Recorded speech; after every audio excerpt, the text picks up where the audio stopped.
नमस्कार, उत्तराखंड की आवाज़ न्यूज़ चैनल में आपका स्वागत है। मैं हूं कैलाश ग्याल। कोरोना संक्रमितों का जैसे लगातार आंकड़े बढ़ रहे थे, अब कंट्रोल में हैं, लेकिन ये जो आंकड़े हैं अब गाँवों की तरफ बढ़ते जा रहा है। गाँवों में लगातार संक्रमितों का आंकड़ा बढ़ रहा है, लेकिन उत्तराखंड में अगर हम माने आंकड़ों पर ध्यान दें तो ये संक्रमितों का आंकड़ा पिछले 4 दिनों से लगातार घट रहा है। कोटाबाग ब्लॉक के जो ब्लॉक प्रमुख हैं हमारे साथ हैं और उनसे हम जानेंगे, क्योंकि जब वो खुद संक्रमित हुए और संक्रमित होने के बाद वो लोगों के बीच में जो संक्रमित परिवार हैं उन तक सैनिटाइजर जो भी मदद है मेडिकल की पर जो भी मदद है वो पहुंचा रहे हैं। और अपने वाहन को, जो उनका वाहन है, ब्लॉक प्रमुख का वाहन है, उन्होंने उस वाहन को एम्बुलेंस बना दिया है। उसमें पूरे ऑक्सीजन किट वगैरह सब कुछ उसमें रख दिया है। वो क्योंकि वो खुद इससे संक्रमित हो चुके हैं, तो उन्हें दर्द पता है कि जो लोग कोरोना से संक्रमित हो रहे हैं तो किन परिस्थितियों से गुजर रहे हैं। तो उसी को लेकर आज हम उनके पास आए हैं। हमारे साथ हैं कोटाबाग के ब्लॉक प्रमुख रवि कन्याल जी, उनसे बात करते हैं। स्वागत है आपका उत्तराखंड की आवाज़ में। नमस्कार। कन्याल जी, आप खुद संक्रमित हुए, उसके बाद कितने दिन में आप घर आए और कब आपके मन में आया कि मुझे लोगों की मदद करनी चाहिए जो गरीब असहाय हैं? क्योंकि अभी देखा गया है कि लोगों को बेड नहीं मिल रहे हैं, लोग दवाओं के लिए तरस रहे हैं, कई कई दवाएं मिल नहीं पा रही हैं, कई गुना ज़्यादा दामों में मिल रही हैं, हॉस्पिटल में बेड की कमी है। तो उन सब को लेकर आपको क्या लगा कि अब आप लोगों की मदद लगातार कर रहे हैं अपने क्षेत्र में? बताएं। लगभग 1 तारीख से मैं संक्रमित था इस कोरोना वायरस से, और मुझे वो 103 डिग्री से ऊपर मुझे बुखार था घर पे।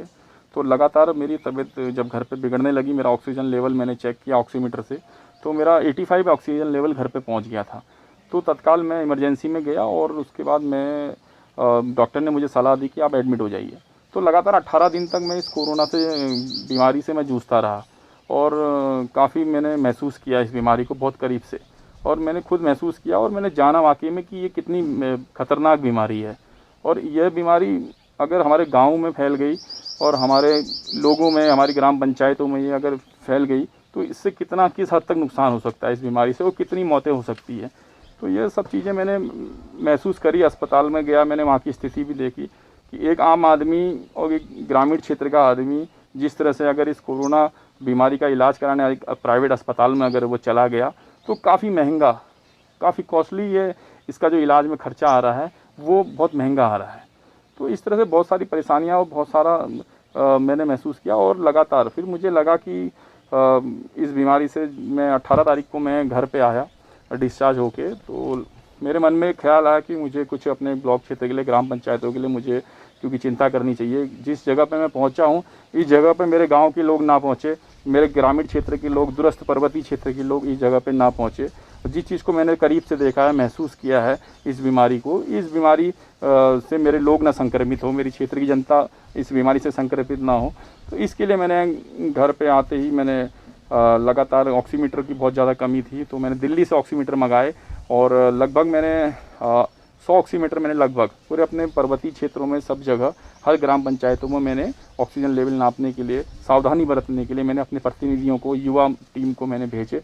और लगभग 20,000 मास्क मैंने अपने पूरे ब्लॉक क्षेत्र में हर ग्राम पंचायतों में लगभग मैंने 700 से 800 मास्क मैंने इंडिविजुअल 700-800 मास्क मैंने अपने एक प्रतिनिधि को, और अन्य जो मेरे युवा सक्रिय जो सामाजिक लोग मेरे से जुड़े हुए हैं, अन्य संस्था के लोग भी मेरे से जुड़े हैं, उन लोगों को सभी को मैंने दिए। मैंने नगर पंचायत क्षेत्र जो कालाडूंगी का है, वहाँ पर भी मैंने कुछ सामाजिक कार्यकर्ता जो सक्रिय लोग जुड़े हैं, जो मेरे से मिलने आए थे, उन लोगों को मैंने ऑक्सीमीटर, मास्क और सैनिटाइज़र और जो सोडियम हाइपोराइड है, जिससे क्या कहते हैं स्प्रे करके कहीं ना कहीं घरों में जाके जहाँ जहाँ कोरोना संक्रमित परिवार के लोग सदस्य हुए हैं उनके घरों को सैनिटाइज किया जा रहा है।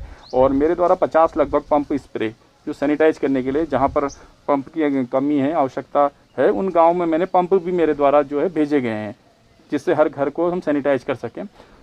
और इसके अलावा मुझे लगा कि ऑक्सीजन जो सबसे ज़्यादा जो दिक्कत आ रही है कोरोना में, कि ये सबसे पहले अगर आपको सिम्टम आते हैं तो सावधानी बरतने की बहुत ज़रूरी है। क्योंकि मैं भी इसी तरह से, मेरे को फीवर था लगातार, तो जब मैंने देखा लगातार मेरे को फीवर है, मैं 7-8 दिन घर पे रुका, आइसोलेट था, और दवाइयाँ प्रिकॉशन भी मैं ले रहा था। लेकिन मेरा जो ऑक्सीजन लेवल है वो मैंने जब चेक किया ऑक्सीमीटर से, तो रात मेरे को अजीब सा मतलब होने लगा, अंदर से मेरे को एक फीलिंग आने लगी कि मैं ठीक नहीं हूँ, और 85 तक मेरा ऑक्सीजन लेवल आ गया था। तो तुरंत मैंने अगले दिन इमरजेंसी में दिखाया और डॉक्टर ने मुझे सीधे एडमिट कर दिया। तो इसलिए मैंने सबसे पहले आते ही अपनी गाड़ी को जो है, मैंने एक ऑक्सीजन किट खरीदी ऑक्सीजन मैंने रेगुलेटर लिया, सिलेंडर लिया और अपनी गाड़ी को मैंने सबसे पहले इमरजेंसी के लिए मैंने अपने सभी प्रतिनिधियों को, अपने लोगों को बताया कि भाई किसी को भी गाड़ी चाहिए निःशुल्क बिल्कुल वाहन, इमरजेंसी तक, हॉस्पिटल तक, हल्द्वानी कहीं भी अस्पताल तक अगर पहुंचाना है रात हो दिन हो तो मेरे प्रतिनिधि और मेरी टीम के लोग रहेंगे और आपको ऑक्सीजन लगी गाड़ी और अन्य किट, ऑक्सीमीटर और ब्लड प्रेशर नापने की उसमें मशीन है और ऑक्सीमीटर है, थर्मामीटर है टेम्परेचर नापने के लिए, तो और कुछ दवाइयाँ हैं। ऐसी कुछ उपकरण हैं जो गाड़ी में मैंने रख के ऐसी अपनी निजी वाहन को मैंने एक एम्बुलेंस का रूप दिया है, जिससे कि मेरे ब्लॉक क्षेत्र, मेरे ग्रामीण क्षेत्र में कहीं भी कोई आवश्यकता हो तो 10 से 20 मिनट में यह गाड़ी उनके घर तक पहुंच सके। मेरा नाम नेहा है और मैं चकलवा की रहने वाली हूँ। और जो हमारे यहाँ के ब्लॉक प्रमुख हैं वो कोरोना से अभी अभी सही होके आए हैं। उसके आते ही उन्होंने अपनी गाड़ी को एम्बुलेंस बना दिया है ताकि जो लोग भी इससे संक्रमित हो रहे हैं, जिनको इसकी ज़रूरत है, वो तत्काल उनकी मदद के लिए आ रहे हैं। उन्होंने अपने क्षेत्र में ऑक्सीमीटर, मास्क, सैनिटाइज़र और खाने की जो चीज़ें ज़रूरतमंदों को चाहिए वो सब बांट रहे हैं और हमें भी उन्होंने मदद करी है और मैं उनका तहे दिल से शुक्रिया करती हूँ। वो गरीबों और असहाय लोगों की मदद कर रहे हैं जिनको इस समय ज़रूरत है और हमें गर्व है अपने ब्लॉक प्रमुख पे, जो लोगों की, जो बाहर निकल के ऐसे कठिन समय में बाहर आके लोगों की मदद कर रहे हैं। तो अभी हमारे साथ मौजूद थे कोटाबाग ब्लॉक प्रमुख रवि कन्याल जी, जैसे वो आज लोगों की बढ़ चढ़कर मदद कर रहे हैं। अपने वाहन को भी उन्होंने एम्बुलेंस का रूप दे दिया जो आज कई लोगों के लिए जीवनदायिनी साबित हो रही है। उत्तराखंड की आवाज़ के लिए कैलाश याल की रिपोर्ट।